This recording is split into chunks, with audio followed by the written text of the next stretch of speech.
시골에서 자란 사람은 송아지가 자라서 어미소가 될 때 코를 꿰는 장면을 여러분 보았을 것입니다. 장정들이 와서 이제 어미소가 된 송아지를 잡고서 코를 깨려고 하면 그냥 발부둥을 칩니다. 저는 그 장면을 여러 번 보고 얼마나 아플까, 참 무자비하구나, 코를 꿰지 않으면 안 될까 이런 생각을 했습니다만, 여러분 사실 농부들이 코를 안 꿰은 소를 가지고서 농사를 지을 수가 없습니다. 코를 꿰지 않은 소는 주인의 쓰기에 합당하게 되지 않습니다. 또 미국에는 목동들이 양을 치면서 혹은 또 소몰이를 하면서 말을 탑니다. 그런데 말을 그 길을 꺾지 아니하면 그 말 탈 수 없어요. 무용지물이 됩니다. 그렇기 때문에 반드시 망아지가 자라서 말이 되면 목동들이 그 말의 길을 꺾습니다. 그래서 주인에 순종하도록 만들어주는 것입니다. 이와 같이 하나님께서 쓰이는 사람마다 하나님은 대속 안에 꺾습니다.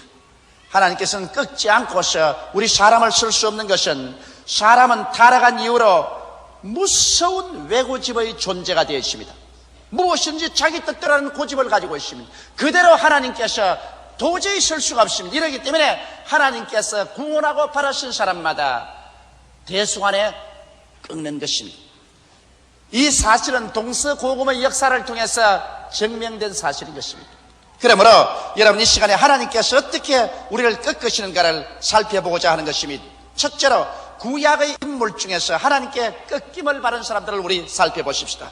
말할 필요 없이 아브라함인 것입니다. 아브라함은 믿음의 조상입니다. 나이 75세 영광의 하나님께서 아브라함에게 나타나서 내가 네게 명하노니 내 전토 친척 아비 집을 떠나 내가 네게 지시할 땅으로 가라. 그러면 내가 너로 큰 민족을 이루고 너에게 복주고 복주며 번창케 하고 번창케 하려고 말한 것입니다.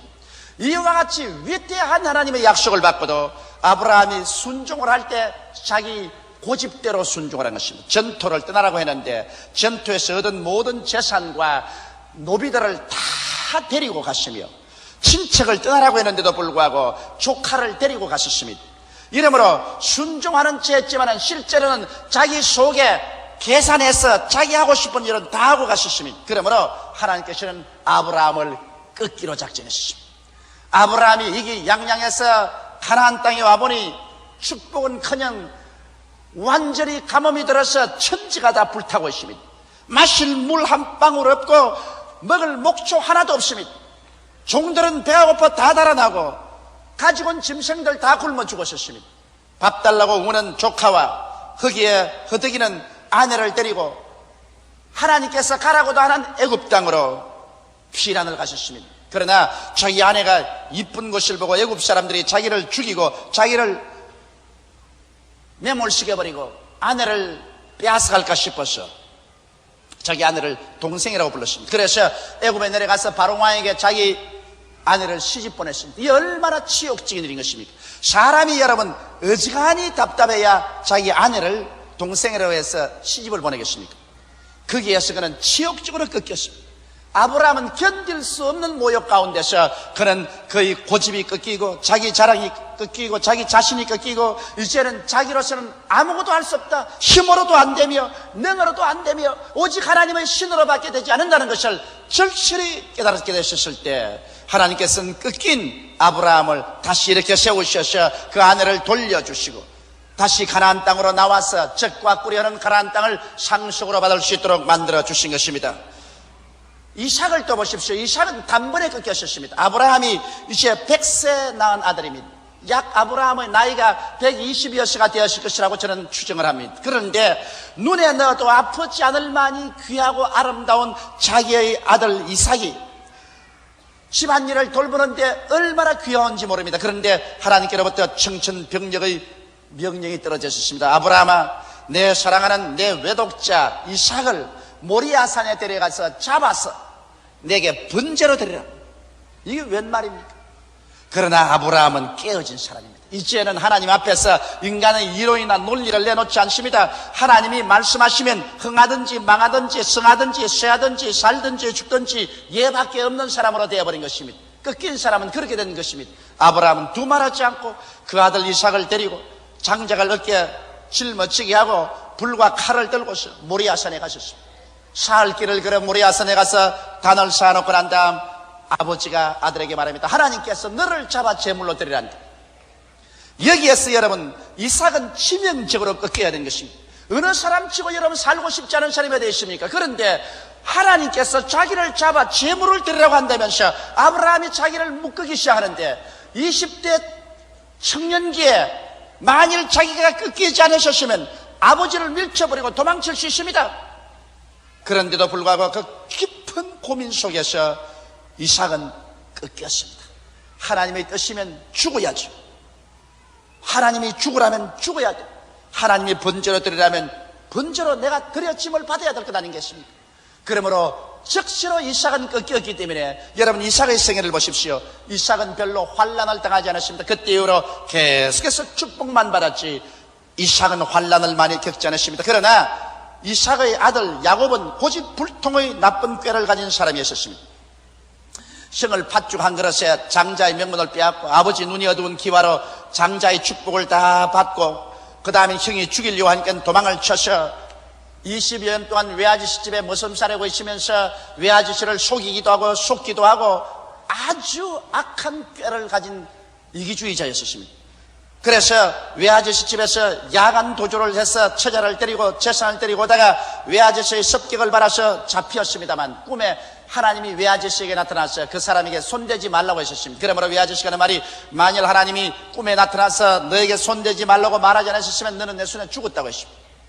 그러므로 너는 다시는 국경을 넘어오지 마라. 넘어오는 날에는 죽는다고 했습니다. 고향 산천 돌아가니 형이 겁이 나서 사람을 미리 보내와서 자기 온다는 것을 보고하니까 형이 절치부심하고 칼을 갈고 기다렸다가 400명의 군대를 거느리고 동생을 치러 옵니다. 그 소식을 들으니 뼈가 녹고 간담이 녹습니다. 뒤에는 외아저씨가 죽이려고 하지 앞에는 형이 400인의 군대를 거느리고 오지 자기는 쓸 곳이 없습니다. 그래서 처자와 모든 짐승떼를 야복감을 다 건너가게 하고 자기는 이쪽 벽 나루터에 앉아있는데 갑자기 밤에 하나님의 사자가 와서 덤벼들었습니다. 그리고 그를 항복시킬 것입니다. 얼마나 야곱이 기가 강했던지 항복을 안 당하고 자기 고집대로 하려고 밤새도록 실험을 하다가 아침에 천사가 손을 들어 그 환도뼈를 치매 이 환도뼈가 걸어져서 절름발이가 되고 마는 것입니다. 자기가 절름발이가 되어서 달아날 수 없는 것을 알게 되자 거기에서 야곱은 꺾였습니다. 이제는 하나님이 도와주지 아니하면 인간의 힘으로 능으로 꾀로 되지 않는다는 것을 알게 되자 말자. 그런 하나님을 붙잡고 나를 축복해 주십시오. 축복해 주지 않으면 내가 놓지 않겠나이다라고 말하십니다. 그럴 때 하나님의 사자가 내 이름이 뭐냐 하니까 야곱입니다고 말하십니다. 이제부터 내 이름을 이스라엘이 하리라. 하나님과 다투어서 이긴 자라 하리라고 말씀하셨습니다. 하나님께 꺾임을 받고 난 다음 그가 일어나서 야복 나룰터를 건너니 태양이 떠올라고 했습니다. 사람이 꺾이고 나면은 하나님의 축복의 태양이 떠오르는 것입니다. 꺾이기 전에 끝없는 시련이 오지만은 꺾이고 나면은 하나님의 축복의 태양이 떠오릅니다. 그가 나와서 자기의 처자들 앞에 서서 형을 향해서 올 때 동생을 죽이러 오던 형이 하나님의 성령의 감동으로 변화를 받아서 말에서 뛰어나라 동생을 끌어안고 울고 통곡을 하고 환영을 하고 죽이려 온 군대들을 호위병으로 만들어서 고향 땅으로 인도해 가게 된 것입니다. 여러분 요셉이나 모세도 꺾인 사람인 것입니다. 요셉같이 사람이 마음이 맑고 좋은 사람도 종살이 감옥살이로 13년 동안 꺾였으며 모세는 40청년에 이스라엘을 인도해 내려고 자기의 지혜와 총명과 청춘과 웅변을 의지하고 나왔지만 실패해서 나머지 40년을 인적이 끊어진 미디안 광야에서 울며 목동의 신세로 지난 동안에 그는 꺾일 대로 꺾이고 상처 입을 대로 상처 입었습니다. 그는 완전히 허리가 휘어지도록 꺾였었습니다. 이제는 자기가 자기 자신을 의지하는 것을 다 포기했습니다. 자기의 청춘도 지혜도 총명도 웅변도 다 믿을 수가 없습니다. 80이 되어서 꺾였었을 때 주님이 호렙산 가시들기불에서 다시 모세를 만나서 부르셔서 40 청춘에 못하던 일 80 노인을 보내가지고서 이스라엘 300만을 이끌어낼 수가 있는 것입니다. 이러므로 구약의 인물 중에 꺾이지 않고 하나님께 사용함을 받은 사람은 한 사람도 없습니다.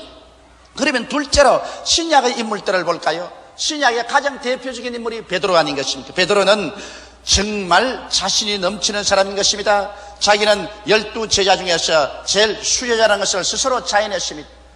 예수님께서 마지막 성찬을 떼시고 주님께서 겟세마네 동산으로 올라가시기 전에 이런 말씀입니다. 오늘 저녁에 너희들이 다 나를 버리고 떠나리라. 그때 베드로는 말하기를 이 사람들이 다 당신을 버리고 떠날지라도 나는 감옥에도 죽는데도 주님과 같이 가겠나이라고 혼장담했었습니다.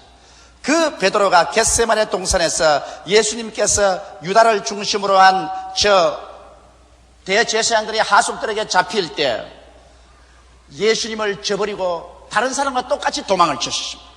예수님의 인생에서 가장 괴로운 재판을 가야바의 뜰에서 받을 때 베드로가 들어와서 하속들과 함께 불을 쬐고 있다가 너도 예수당이라고 하니까 그는 부인하되 한 번 부인하고 두 번 부인하고 세 번째는 저주하고 맹세하여 가로되 나는 그를 도무지 알지 못한다고 했습니다. 그러고 난 다음에 닭이 울고 예수님이 그를 쳐다보며 그는 밖에 나가서 통곡을 하고 울었었습니다. 자기가 저주스러웠었습니다. 자기가 미웠었습니다. 자기를 잊지 않았습니다. 그러고 난 다음에 예수님은 십자가에 못 박여 돌아가시고 무덤에 들어간 지 사흘이 된 동안 그 둡고 캄캄한 날에 베드로는 산산조각으로 꺾이고 마는 것입니다. 베드로는 가루가 되고 먼지가 되도록 그냥 완전히 꺾여버리고 마는 것입니다. 그래서 예수님께서 나중 갈릴리에서 다시 만났었을 때 베드로와 제 아들이 주님 주위에 섰습니다. 그때 예수님께서 베드로에게 물으십니다. 베드로야, 네가 나를 아가페 하느냐? 목숨을 바쳐 나를 사랑하느냐? 베드로는 아가페 못합니다. 나는 주님을 필레오 합니다. 친구로서 사랑하지 목숨을 바쳐 사랑은 못합니다. 내 양을 먹이라. 그 다음 또 예수님께서 베드로야, 네가 나를 아가페 하느냐? 감옥에도 같이 가고 죽는 게도 같이 갔던 자신 있게 말했는데 지금도 그러냐? 주님, 나는 필레오 합니다. 친구로 사랑하지 목숨을 바치는 사랑 못합니다. 그 다음 주님께서 말했습니다. 베드로야, 그러면 너는 나를 필레오 하느냐? 친구로 사랑하느냐? 간이 탁탁 내려앉았습니다. 언제는 아가페에서 목숨 바치고 사랑한다 했다가 세 번 부인했는데 또 주님께서 너 진짜 날 필레오 하느냐? 친구로 사랑하냐 하니까 자신이 없습니다. 주님, 내가 주님을 친구로 사랑하는 것을 주님께서 아시옵나이다. 나는 이제 몰라요. 이제 자신이 없어요. 나 두 손 들었어요. 난 자신 없어요. 됐다. 일어나서 나를 따르라. 우리가 자신이 없을 때 주님을 따를 수가 있는 것입니다. 내가 너를 책임져 주마. 너는 일어나서 나를 따르라. 그래서 베드로는 꺾인 것입니다. 여러분, 역사상 예수님의 제자 중에 가장 위대한 제자가 바울입니다. 바울은 로마 시민이요, 가마리알 대학 졸업생이요, 그는 철학과 문학과 열화 같은 종교심을 가진 사람이요, 예수를 믿고 난 다음에도 하나님의 위대한 계시를 받은 사람인 것입니다. 그러나 바울이 이렇게 위대한 인물이고 하나님의 위대한 계시를 받았기 때문에 하나님께서 극렬하게 바울을 꺾으셨습니다. 바울에게는 가시가 있었습니다. 성경은 말하기를 사탄의 사자가 끊임없이 따라와서 바울 가는 곳마다 바울에게 고통을 주고 괴로움을 주었습니다. 사탄의 사자가 따라다니니 어느 곳에 간들 한시가 피나셨습니까? 바울이 너무 고통스러워서 주님께 나와서 세 번 이 사탄의 사자를 물리치려고 기도할 때 주님께서 응답하지 않으셨습니다. 주께서 말하기를 내 은혜가 내게 족하로다. 내가 약할 때 네가 강해진다고 말하셨습니다. 이러므로 바울 선생은 꺾였습니다. 그는 한평생을 꺾였습니다. 한 번만 꺾인 게 아니라 너무 바울은 위대한 인물이고 너무 하나님의 큰 계시를 받았기 때문에 이 바울을 완전히 꺾어놓지 않고는 하나님께서 순종하는 그릇으로 설 수 없기 때문에 바울은 무자비하게 꺾였습니다만 꺾이면 꺾일수록 그는 더 위대하게 하나님께로 사용당하는 사람이 된 것입니다. 오늘 세 번째로 나는 여러분께 말씀드리고 싶은 것은 그러면 왜 하나님께서 우리를 꺾으십니까? 여러분, 우리는 베드로나 바울처럼은 안 꺾일지 몰라도 오늘날 주님께서 사용하는 사람마다 안 꺾는 사람은 없습니다. 농부가 사용하는 소에 코를 안 깨는 것 보았습니까? 카우보이가 말을 귀 꺾지 않고 타는 것 보았습니까? 하나님이 꺾지 않는 사람을 하나님께서 사용하는 것을 보았습니까? 오늘날 누구를 불구하고 죄인이 예수 믿고 나올 때 하나님이 일단 꺾어야 예수를 믿습니다. 예수 믿고 나와서 주님을 위해서 크게 일하면 일할수록 하나님은 거듭 허리가 휘어지도록 꺾는 것입니다. 오늘날 많은 신학생들이 위대한 주의 종이 되기를 원하는데, 위대한 주의 종이 되기 위해서는 위대하게 꺾여야 된다는 것을 알아야 되는 것입니다. 처참하게 꺾여야 된다는 것을 알아야 되는 것입니다. 왜 하나님께서 꺾으실까요? 그것은 겸손하게 만들기 위한 것입니다. 사람들은 자기가 꽤 잘난 줄 알고 있습니다. 자기 지혜와 총명과 지식과 미모가 괜찮은 줄 알고 있습니다. 그러나 하나님께 내 매를 맞아 꺾이고 보면 자기 존재가 얼마나 비참하고 보잘것없다는 것을 깨닫게 되는 것입니다. 꺾이는 사람이 비로소 겸손하게 되고 교만을 내어 던져버리게 되기 때문에 하나님께서 달려들어서 우리를 꺾는 것입니다. 그 다음 우리가 꺾여야 순종함을 배웁니다. 히브리서 5장 8절로 9절에 그가 아들이시라도 받으신 고난으로 순종을 배워 온전하게 되었은즉 자기를 순종하는 모든 자에게 영원한 구원의 근원이 되셨다고 말씀하고 있는 것입니다. 여러분, 예수님도 받은 고난으로 순종함을 배웠다고 말했는데 하물며 여러분과 나 외고집의 인생이 고난당해서 꺾이지 아니하고 순종하는 것 보았어요? 여러분, 부모가 자식 키울 때라도 자식에게 채찍을 때려야 부모에게 순종하고 올바른 길로 가지, 그냥 망나니로 키워놓고 난 다음에 순종하는 자식을 보았나요? 어느 집이고 망나니로 자식을 키우면 나중에 그 자식이 자라서 부모에게 무서운 가시가 된다는 것을 알아야 되는 것입니다. 성경 잠언서에는 자식을 채찍으로 때리면 그 영혼을 멸망해서 구출한다고 말한 것입니다. 무리로 때리라는 것이 아니라 교육적으로는 종아리가 맞아야 깨어져서 순종하는 것입니다. 어느 자식이고 부모가 키울 때 엄하게 꾸중하고 채찍질해서 키우면 그 당시에는 슬퍼하나 자라고 난 다음 그 부모에게 깊이 감사를 드립니다. 제가 참 감사하는 선생님이 계십니다. 중학교 때 우리 선생님인데 영어 선생님으로 콩코드입니다. 콩코드라는 선생님인데 저는 원래 공부가 하기 싫었고 또 공부할 수 있는 환경이 잘 되어 있지 못했습니다. 그런데 그 콩코드라는 영어 선생이 들어오시면 이만한 왕대 몽둥이를 이제 들고 들어와요. 벌써 교실에 들어오면 그거 질질 끌고 들어와서 좌우간 영어 문장을 외워오지 않든지 문법을 틀리게 하든지 숙제를 안 해오면 불이 푼정나게 때려요. 어떠한 학생도 그를 고맙게 안 여겼는데 오늘날에 와서 내가 그 선생을 얼마나 고맙게 여기는 것은 제가 온 세계 다니면서 영어로서 설교할 수 있게 된 것은 그 선생 몽둥이 때문에 그렇게 되었습니다. 그 몽둥이 아니었으면 제가 오늘날 이런 주의 종은 되지를 못했을 것입니다. 그러므로 여러분, 우리가 꺾여서 순종함을 배우는 것입니다.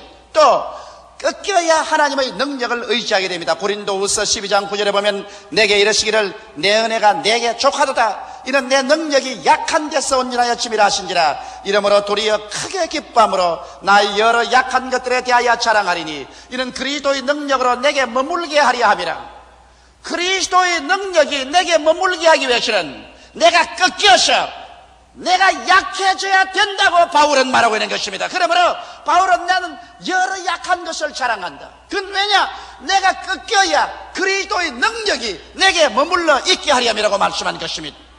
이러므로 여러분께서 하나님의 능력을 더 크게 받으려면 더 크게 꺾일 각오를 해야 되는 것입니다. 등 따스고 배부르면서 하나님 능력을 받으려고 하는 사람은 어리석은 사람인 것입니다. 이러므로 여러분께서 하나님의 능력 받기를 구하면 하나님은 반드시 손을 내밀어 여러분을 꺾고 또 더 깊이 꺾으시는 것입니다. 그럴 때 여러분이 약한 것을 알고 자기 지혜와 총명과 자기의 학문과 지식과 자기의 잘난 것을 의지하지 아니하고 천부 여지없어 손들고 옵니다. 주 나를 박대하시면 내 어디 가리까? 주님께 전폭적으로 의지하게 되고 주님께서 그 능력을 나타내 주시는 것입니다. 또 우리가 꺾여야 되는 것은 꺾여야 어리석음이 떠나가고 또 성격함이 떠나가고 지혜롭고 신중하게 되는 것입니다. 자기 스스로 잘났다고 할 때는 인간 지혜를 잊어서 마음대로 하기 때문에 어리석은 일을 많이 하고 어리석은 말을 많이 하고 일을 신중하게 안 합니다. 그러나 대단히 시험을 겪고 꺾이고 매를 맞고 나면은 그때부터 지혜롭고 신중하게 됩니다. 어린아이를 보십시오. 지금은 그런 일 없지만 우리 자랄 때는 시골에 등불 아니면 촛불을 켭니다. 영락없이 어린아이가 그 가서 촛불 손으로 잡습니다. 아무리 부모가 촛불 잡지 마라 해도 잡아요. 그렇기 때문에 내버려 둬야 돼요. 자기가 가서 촛불 한번 잡아보고 손이 타서 놀라고 난 다음에는 그 다음에는 어리석음이 떠나가고 지혜가 들어옵니다. 촛불을 아무리 잡아라 해도 안 잡습니다. 그리고 신중해지는 것입니다. 어른들도 마찬가지입니다. 꺾이고 시험을 겪고 나면은 그 마음속에 어리석음이 떠나가고 신중하게 되는 것입니다. 나아가서 마지막으로 우리가 꺾여야 되는 것은 꺾일 때 하나님의 사랑을 깨닫게 되는 것입니다. 성경 히브리서 12장 5절 6절에 보면 또 아들들에게 권한 것 같이 너희에게 권면하신 말씀을 잊었도다. 일러서되 내 아들아 주의 징계하심을 경히 여기지 말며 그에게 꾸지람을 받을 때 낙심하지 말라. 주께서 그 사랑하시는 자를 징계하시고 그의 받으시는 아들들마다 채찍질 하심이라고 하셨으니 우리 하나님께서 여러분 자기가 받으시고 사랑하는 자식들을 꺾으시는 것입니다. 그렇기 때문에 우리가 징계를 받고 채찍을 맞으며 꺾일 때 그때 하나님의 사랑이 뼛속까지 스며들기 시작하는 것입니다. 어느 부모든지 자기 자식을 사랑해서 잘 키우려면 그 자식이 울고 불고 반항을 하더라도 채찍을 때리고 꺾습니다. 그것이 부모가 자식을 사랑하기 때문에 그렇습니다. 옛말에도 미운 자식 등 한 개 더 준단 말이 있습니다. 왜? 밥이나 많이 먹고 죽으라고. 밥만 자꾸 많이 먹으면 그거 소화한다고 씩씩 잠이나 자고 공부 안 합니다. 그 사랑해서 주는 건 아닙니다. 미운 놈 등 한 개 더 주라. 이러므로 사랑하는 자식은 부모가 언제나 그를 경계하고 꾸짖고 채찍질하는 것처럼 여러분 우리가 하나님 앞에 꺾일 때 비로소 하나님의 깊은 사랑을 느낍니다. 저는 저희 과거의 신앙생활을 돌아볼 때 내가 성령을 충만히 받고 은혜를 받은 것보다는 과거에 하나님께 매를 맞고 꾸중을 듣고 채찍을 맞은 것이 얼마나 감사한지 몰라요. 왜냐하면 막 불을 받고 은혜를 받은 것은 시간이 지나가면 잊어버리지만은 그러나 하나님께 꾸중을 듣고 매를 맞고 채찍을 맞고 꺾인 그것은 내 뼈가 되고 내 살이 되고 내 신앙이 성장하고 장성하게 만들어 주신 것입니다. 이러므로 여러분께서 하나님의 손길로 말미암아 다정한 사랑과 축복을 받을 때만 좋아하지 말고 하나님 앞에 매 맞고 꾸중 듣고 꺾일 때 하나님께 감사하는 여러분 되시기를 주의 이름으로 축원합니다. 그것은 하나님이 여러분을 사랑하시기 때문에